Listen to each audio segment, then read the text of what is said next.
Welcome to the program we call Perspectives El Paso. I'm Professor Leon Blevins, Professor of Government at El Paso Community College.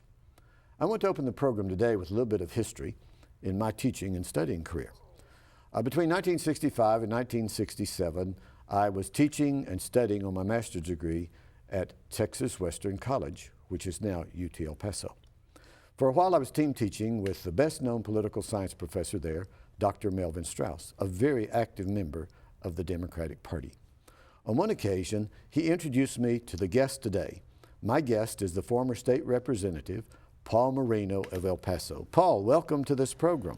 Well, it's a pleasure to be here, and I've been absent out of the political process for about 8-9 months, but I'm happy with the program. I'll have to jump back into it. Okay, good. We're glad that you're here today.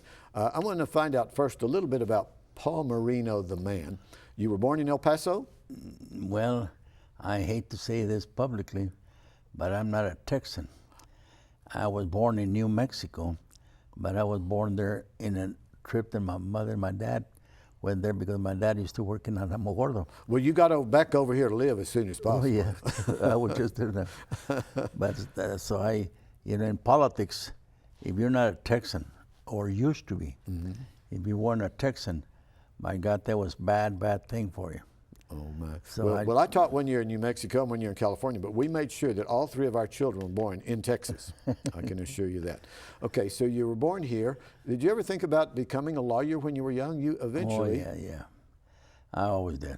Oh, you did? Oh, yeah. My ambition to be a politician was when I was 13, 14 years old. Oh, my goodness. Now, when you graduated from Texas Western, you went to law school. Where did you go to law school? I went to the University of Texas. Okay.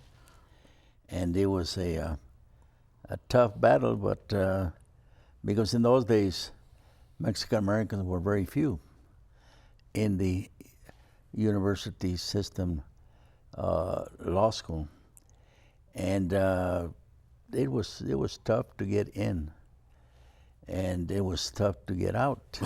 Yes, right. Well, now, were you in a wheelchair at that time? Yes, unfortunately I was. Unfortunately or fortunately. And I say that because I tell my friends that the best thing that's ever happened to me is to break my neck. Oh, my goodness. Because I was a bad person.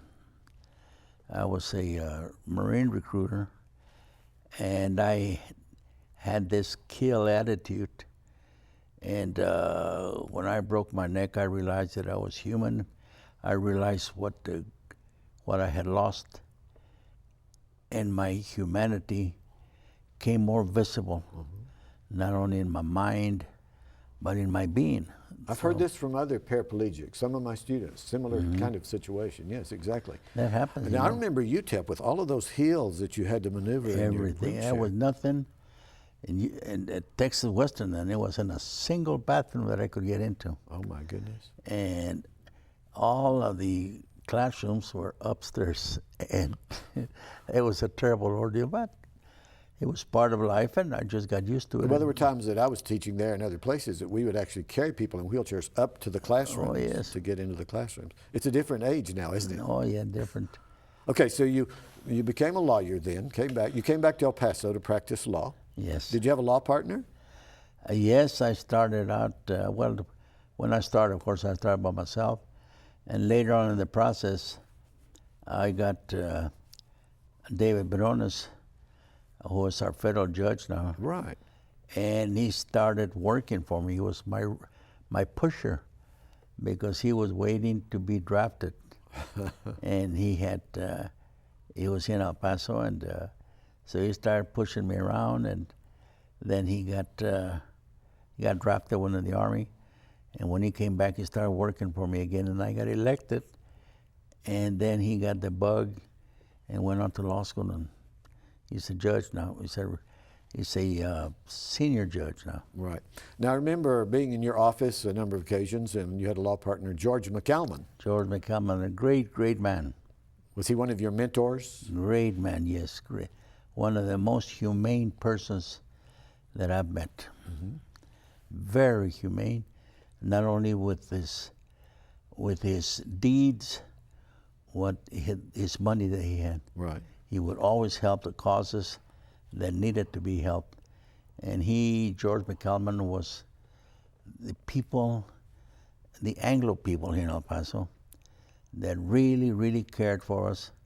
And he really was the one that made us go for what we are now. Right. Well, I was gone from El Paso for about 5 years. I came back when the community college started. I started teaching here in 1972. And I remember that we had some what we call Dias de la Raza days at community college, Hispanic heritage kind of emphasis. And we would invite you and the state senator, Tati Santiesteban, and political activist Alicia Chacon, who started off on the Ysleta School Board. So you were kind of a team. And some of us worked with you on voter registration projects and various kinds of things. Tell us about those days, and then we're going to talk about the legislature. Oh, the legislature was tough in those days. Yeah, but let's get to El Paso politics first. El How's El Paso Paso politics changed? The El Paso politics was different than the statewide, like everything else. Right. El Paso politics, when I got elected, we had 3 Mexican Americans in the House of Representatives from El Paso. And that was a very, very notable state episode that we did, because everybody was so proud of us, because we had the majority of the state delegation in El Paso, including our very great man, Senator Joe Christie. So we had, my God, we had good voting power as far as the El Paso was concerned. Right. And then you compare that with the Valley, for example. The Valley, which is predominantly, and has been predominantly Mexican-American, they were controlled by the so-called Democrats. And of course, in those days, everybody was a Democrat. And every Anglo that came from the South Texas was a Democrat. But unfortunately, they all had the money.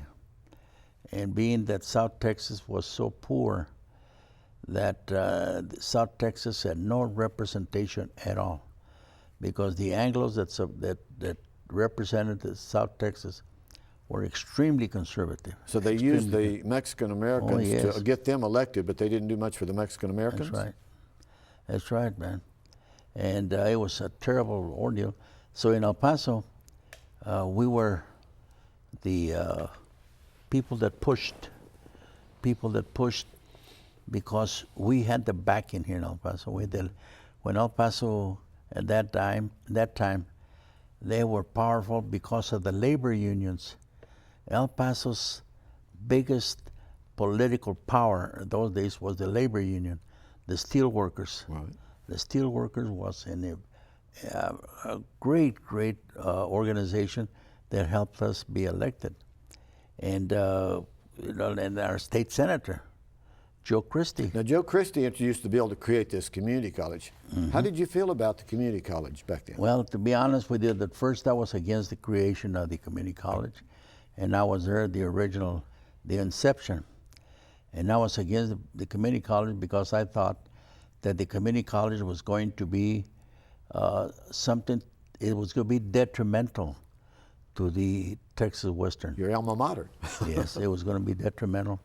And I thought that that the youngsters would be more enticed to join the community college and would not go to the 4-year college level. And later on, we discussed it, and Joe Christie had great influence on me. And after we found out, and I found out, and I became satisfied that we were in for good stuff.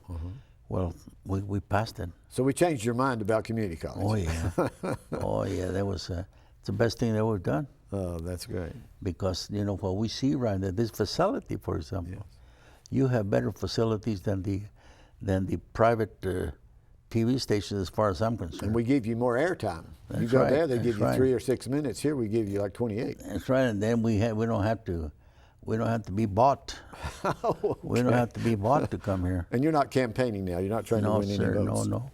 This is strictly our own, and we come down here voluntarily, and the freedom of speech exists contrary to our direct Republican Party in the national political scene now. Now you're getting political. Okay, let's move you down to the legislature then. When you got down there, you were a young person, you were in a wheelchair, and you're going to change the world. Did you change the world? Well, they tell me that I did. Oh, you did? They tell me that I did, because I was involved in all the preliminary great things that came in El Paso and Texas, redistricting and education and police brutality. I was very involved against police brutality and racial profiling. Racial profiling. Of course, we didn't call it. Right, you didn't call it that, but it was that. We didn't call it that way. And at that time, we didn't have the problems that we have with our sister city in Juarez, and we were a very, very close community, which now it's lost. Now, I should tell the audience that I remember those days. I was teaching college at that time. Of course, you mentioned redistricting. That was a big issue. But also another one was corruption in Texas government, in the banking and insurance businesses, affecting the laws in the state legislature. And that you became known as a member of the Dirty 30, and the Dirty 30 was a group of people wanting to reform what was happening in Austin. Tell us a little bit about that episode. And the Dirty 30 developed out of a bill that was introduced in the legislature, and it was referred to later as the Sharpstown Bank scandal. And what it was the Speaker of the House, Gus Buncher, who introduced that bill and passed it. And that gave a lot of benefits to the particular Sharpstown. And this is where we got involved. And during that process, it was very, very difficult to get us, the liberals, in the House or in the Senate, for that matter, get involved. So we were stricken out of the party, really. Well, they actually tried to gerrymander you out of your seat, didn't they? They tried everything. It's unfortunate that Tom Craddock, who later on was the Speaker, he was going to have a district drawn to him from Midland all the way to the Oklahoma border to get him out of the power, because Tom Craddock was a member of the Dirty 30. But let me explain to you, the Dirty 30 was not a liberal body of legislators. They were the no party of what is eventually developing in the national politics right now. But they were voting against every bill that came in the floor that the establishment pushed, and that's what we were doing. Yeah. So they came into the Dirty 30, and they were there with us, and they just voted with us and voted no on every bill that we voted, and we took them because we knew that their vote would count. Now we should explain what happened was that legislation was adopted to try to reform the system, to clean it up. Frank Sharp and others were indicted in criminal grand juries. Gus Mutcher lost his seat as Speaker. Half the legislature of the House was voted out and new members were put in. Did you see that really made a difference? Did the new members really act more ethically than the earlier ones? Yes, because the first redistricting, we had, for example, Dallas. Dallas had, at those times, the legislature was picked on well, like it is now supposedly on population, but it was only on the whole state. So that meant that a person to represent Dallas had to vote in the whole county, all the voters. And then when we started this redistricting, we got Dallas and Houston to break into what was the first single-member districts in Texas. And so Dallas had something like 4 state representative seats, and Houston had something like 5 representative seats, and there was the only 2 counties that were broken up to create better representation for the minorities and for women and for everything. So the first election was when Dallas got the first Black American, and Houston got Barbara Jordan. Oh, wow. Barbara Jordan, and a man by the name of Curtis Graves. And African Americans. Yes, African American. And then in El Paso, we still weren't there. But we kept on and we kept on. And I have the honor of having redistricting as my main topic in those years. I felt that the Mexican American was not being properly represented, and I felt that until such time we had a chance to elect those that we wanted. What I mean by we, the Mexican American community, that we weren't going to be able to be represented. So we did break up finally the whole state of Texas, and now El Paso, for example, is very well represented as far as I am concerned. I had the privilege of drawing the districts for El Paso because I happened to be in the redistricting committee. Now, out of your years of service, this would be one of your highlights?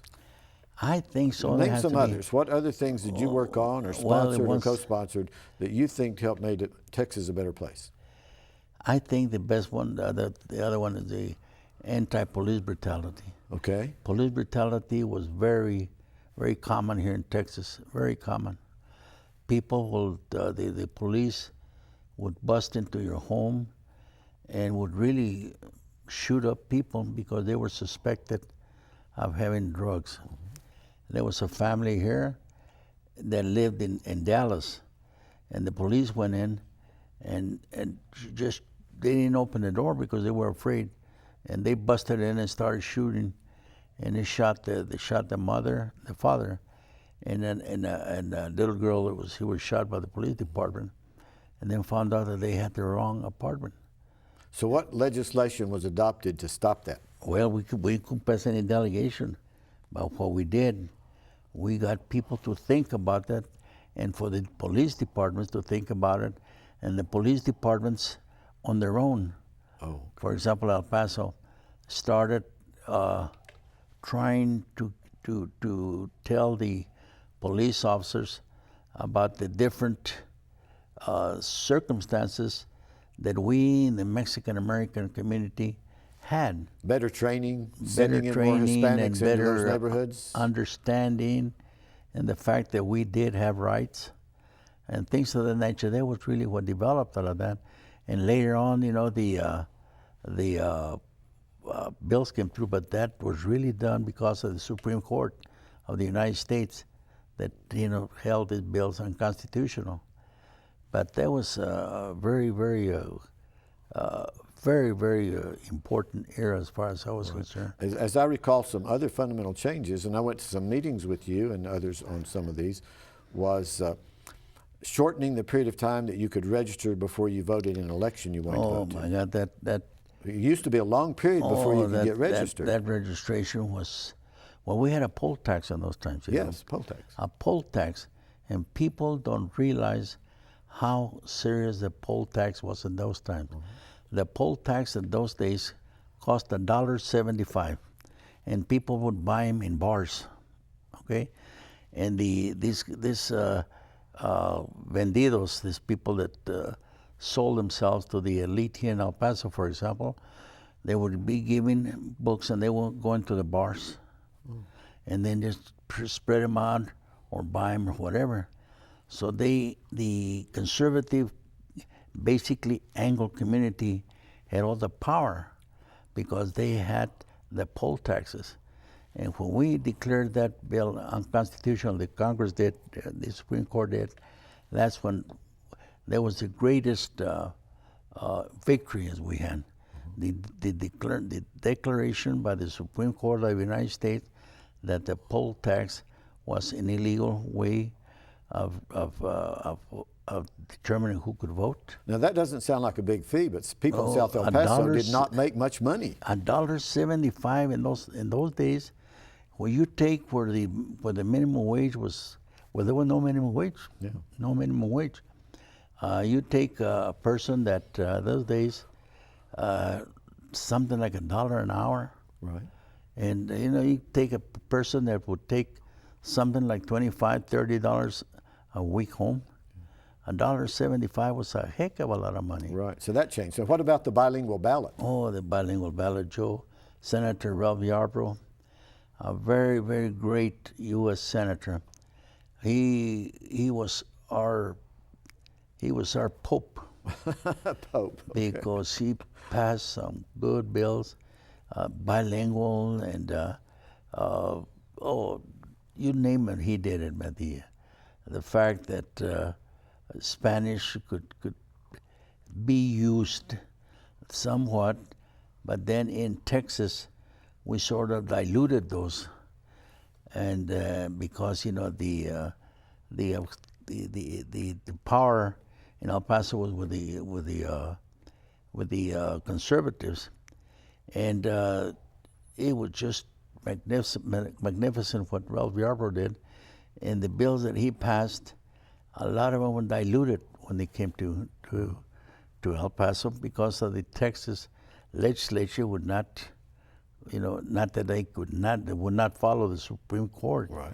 But what they would do, they would weaken a bill, and needless to say, when you give the enforcement of a bill to the local politicians to run, we were still very, very hectic. Well, why do you think it was that those of us that worked for some of these, I worked with you and Alicia Chacon and others on some of these measures, that we were labeled liberals? Well, in those days, there was no such thing as a liberal. At those times, everybody was a Democrat. But if you tried to get some of those fundamental changes to help in the area of human rights, there was no such thing as a liberal or conservatives. We just knew who they were. That's it. And we knew who we were because we were tried to get out of the system. For example, just in our Democratic convention. In a Democratic convention, they would not recognize us, the liberals. Was this after you didn't exist? We didn't exist because the conservative Democrats, which now are the Republicans, used to control the conventions, and they wouldn't recognize us. And we used to meet at Liberty Hall. Our convention used to be at Liberty Hall, which doesn't exist anymore. Right. And they wouldn't admit us, and we had to go into a bar across the street there and have our convention. But it was a terrible, terrible process that we had. Right. And if people think things are bad now, it's nothing compared to the old days. Well, I remember one time I was in San Antonio, I think it was, and I was sitting out in the audience, and you and Alicia and some others from around the state started the Mexican-American Democrats. Yes, Does that still exist? It still exists. And we have learned a big lesson in that there is no such thing as far as I'm concerned. Okay. There is no such thing as Mexican-American Democrats. When you're a Democrat, you are for Mexican-American. And I'm talking about the true Democrat in Texas. The Mexican-American is for everybody, for the poor, for the black, for the white, for everything. The handicapped, the elderly, the child. That's a Democrat. Oh, okay. And in those days, like I said, everybody was a Democrat. But a lot of things happened in those days. And Mexican-American Democrats in those times, we had to organize like that because in the conventions that I was talking about, for example, right, we would not be accepted and we were not being credentialed. We were not given credentials. And we got kicked out of convention because we didn't have the necessary numbers. But around 65, 66, 67, 68, we started getting our power. Wow. And this is where the steel workers, the unions, the steel workers, the communication workers, they were all great unions. And we had people like I said, George McCalman, and by God, they worked. Let me bring up two names. Our time is running fast. I know Cesar Chavez is one of your heroes. Oh, Cesar. Was Cesar. Lyndon Johnson one of your heroes? Let's talk about those Yes, two kind of in closing. Yes. Well, you know, Lyndon Johnson, I became, well, when I got elected, of course, I became very anti Lyndon Johnson Oh, because of the war and things like that. Okay. But when Lyndon Johnson passed away, I realized that Lyndon Johnson has been one of the best governors that Texas, for us, has ever had for the Mexican You Americans. mean senators? U.S. senators. For president. That's president. Okay. President. He's one of the best friends that the Mexican American has ever had is Lyndon Johnson. Because remember when he bought when he finally signed that bill for our great black leader, oh my God. Martin Luther King. Martin Luther King. Civil rights laws, yes. Civil rights law. Well, that also helped Mexican Americans. Oh, that did everything. And a lot of people don't realize that the Mexican American was one of the leaders in doing away with segregation. Oh, yeah. Oh, you take the Tejanos and stuff like that. We go back, and people don't know the history of us. Oh, there's so much. So there's Lyndon Johnson. Tell me about Cesar Chavez. You met Cesar Chavez. You worked with Cesar Chavez. Cesar Chavez is the greatest human that I have ever met. And I hope that one of these days the Catholic Church makes him a saint because he did so much things. Such a poor man, technically uneducated, but he moved the world. He moved the world, Cesar Chavez did. And he moved the world because of the strikes that he had. Yeah. And just beautiful, beautiful man. Okay, we're going to close here. We just have about maybe a minute and a half to go. Now, Paul Moreno, you've moved a little bit of the world, haven't you? I beg your pardon? You have moved a little bit of our world, haven't you? Well, I hope so. I hope so. Still, a lot of my conservative friends still don't like me, but they respect me for what I stood for. And one thing I've done is that I never have changed. Well, some say you didn't pass a lot of big pieces of legislation, but you acted sometimes as a conscience of the legislature. Oh, yeah, I'm not the type that passes bills because anybody can pass a bill in the legislature if they sell out. If you sell out, you pass whatever bill you want to. But if you stick to your guns, no way, Jose. Okay. Well, what a man of principle. We're glad, Paul, that you have been with us today. It's a pleasure to see you every time that I see you. And I won't push you around too much, okay? Okay. Yeah, you got your help in there.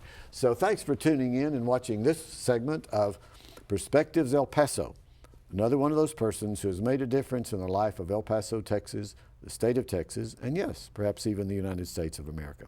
Tune in for another program in the future. I'm Leon Blevins.